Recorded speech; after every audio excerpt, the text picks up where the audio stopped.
સુરેન્દ્રનગરના પશુપાલકોએ કહ્યું કે દૂધ કરતા પાણી મોંઘું છે, તો એના કરતા પાણી વેચવું સહેલું છે. સુરેન્દ્રનગરમાં પશુપાલકોની સુરસાગર ડેરીએ 5% જ ભાવ ફેર આપ્યો છે, જ્યારે અન્ય જિલ્લાઓમાં 24 થી 25% આપવામાં આવે છે. આ જ મુદ્દે ખેડૂત આગેવાન રમેશ મેરે વાત કરી અને આ તમામ પશુપાલકોએ સુરેન્દ્રનગરમાં કલેક્ટરશ્રીને આવેદનપત્ર પણ સોંપ્યું. નમસ્કાર, હું છું ચંદ્રિકા પુત્ર નિરાલી મહેરિયા. તો આવો સાંભળીએ રમેશ મેરે આ મુદ્દે શું કહ્યું.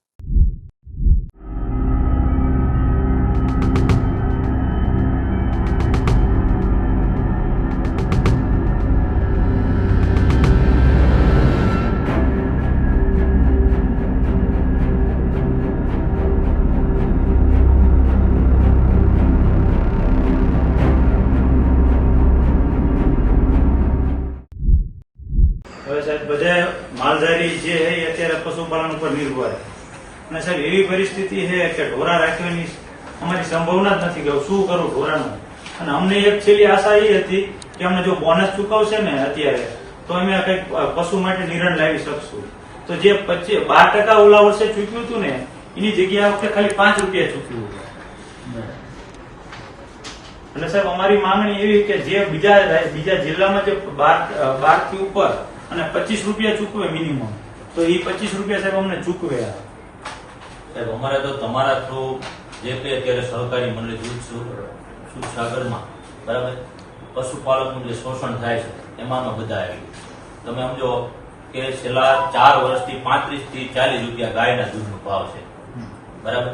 એની સામે અત્યારે હાલમાં તમે ગણતરી કરો તો નીડનો જે ભાવ છે ને એ 5 ગણો ને 8 ગણો થઈ. હવે આ પરિસ્થિતિમાં જો યોગ્ય રીતે વળતર ન મળે તો અત્યારે જે પશુપાલકને પશુ નિભાવવું ને એના માટે મોટો માથાનો દુખાવો છે. હવે પશુ જ નહીં હોય, દૂધ જ નહીં હોય તો દૂધ ક્યાંથી આવવાનું છે? બધી ફેક્ટરીમાંથી અત્યારે જે અડધું ડુપ્લિકેટ થાય છે આ બધું ડુપ્લિકેટ થવાનું.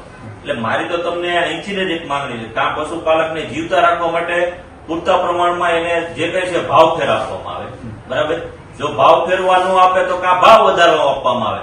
આ દર વર્ષે મોટું નાનું એવું કહેવામાં આવે ભાઈ તમને 2 પૈસા વધારવામાં આવશે, 3 પૈસા વધારવામાં આવશે, 4 પૈસા વધારવામાં આવશે. સાહેબ 2023-24 માં 850 રૂપિયા ભાવ હતો, અત્યારે 2026 છે. હજી એમાંથી કઈ નહીં, ખાલી 40 રૂપિયાનો એક ખાલી અમથો વધારો થયો છે. હવે તમે ગણતરી કરો કિલો ફેટમાં એટલો વધારો થયો છે. સામે નીરનો એવડો મોટો ભાવ છે, એની સામે ખોળનો એવડો મોટો ભાવ છે. પશુપાલન અત્યારે ગામડે જાવી ને તો સાહેબ રોવે છે એવી પરિસ્થિતિ છે. એટલે અમારી માંગણી તમારા વતી એ છે કે તમે આ રજૂઆત કરી અને આનો વધારો કરાવો. અમે અહીંથી આપને રજૂઆત કરીએ છીએ. આવનારા સમયમાં અમે બધા પશુપાલક ભેગા થઈને ઘરે આવવાના હતા, પણ અમે પેલો વિચાર્યું ભાઈ અમે પેલા આગેવાન આપને રજૂઆત કરીએ. નમસ્કાર સાથીઓ, હું ખેડૂત પુત્ર રમેશ મેર.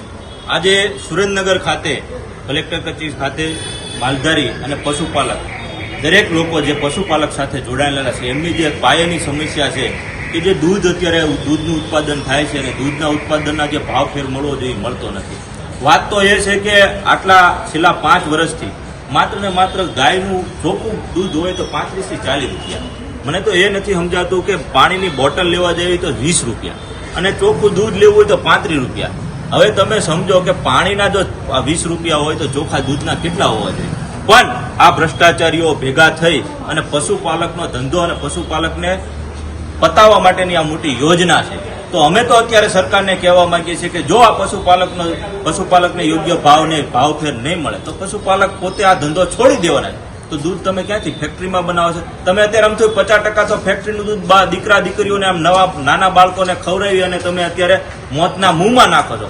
માર આટલા પશુપાલકો બચ્યા છે એ પણ તમને પોસાતું નથી. તો જો ટૂંક સમયમાં ભાવ ફેર નહીં આપવામાં આવે સુરેન્દ્રનગરમાં તો આવનારા સમયમાં પશુપાલક એટલે દરેક સમાજ આવી જાય, દરેક સમાજ ભેગો થઈ અને સરકાર સામે અને આ મંડળી સામે મોરચો માંડશે.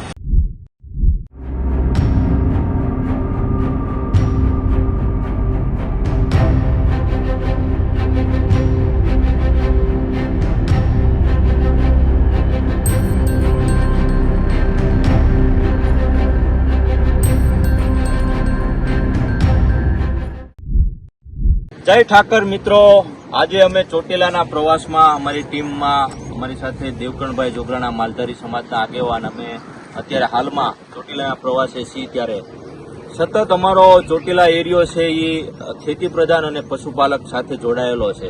હાલમાં જ અમે આ હરેક ગામમાં મુલાકાત દરમિયાન અમને અત્યારે માલધારીને મળવાનું છે. માલધારીની જે પીડા હતી એને અમે તમારી સાથે સાજા કરવા માંગીએ છીએ.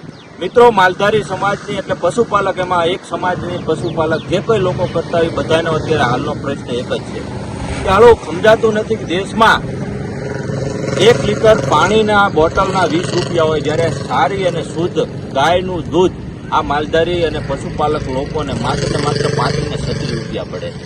તો સમજો કે પાણીની વેલ્યુ એટલી અને ચોખા દૂધની વેલ્યુ આટલી, તો ક્યાં આ ગાપલો થઈ રહ્યો છે સમજાતું નથી.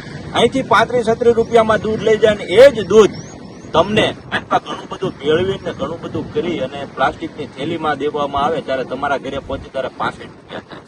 તો સમજાતું નથી કે વચેટિયાઓ કોણ ખાઈ જાય છે.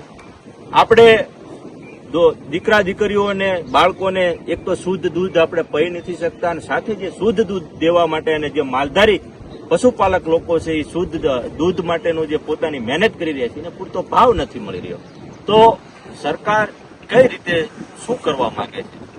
પશુપાલકોની દૈનિક સ્થિતિ છે, ફળના ભાવ રાતનો દિવસ વધતા જાય છે, ઘાસચારાના ભાવ વધતા જાય છે, દૂધનો ભાવ વધતો નથી.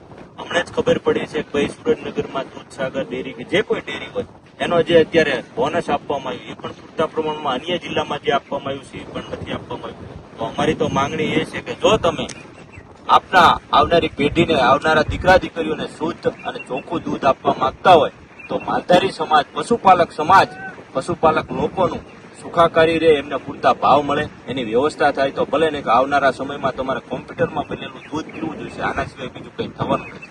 જય જય ગરવી ગુજરાત. તો જેમ તમે રમેશ મેરની વાત સાંભળી, તમે તેમની વાતથી કેટલા સહેમત છો અને આ વિશે શું વિચારો છો અમને જરૂરથી કમેન્ટ કરીને જણાવજો. એ સિવાય તમે અમને અમારા ફેસબુક અને ઇન્સ્ટાગ્રામ પર પણ ફોલો કરી શકો છો. અને એક નવી અપડેટ પણ છે કે હવે ન્યૂઝ પોર્ટલની હિન્દી ચેનલની પણ શરૂઆત થઈ છે, તો તમે અમને અમારું હિન્દી કન્ટેન્ટ પણ જોઈ શકો છો. અત્યાર માટે બસ આટલું જ. ધન્યવાદ.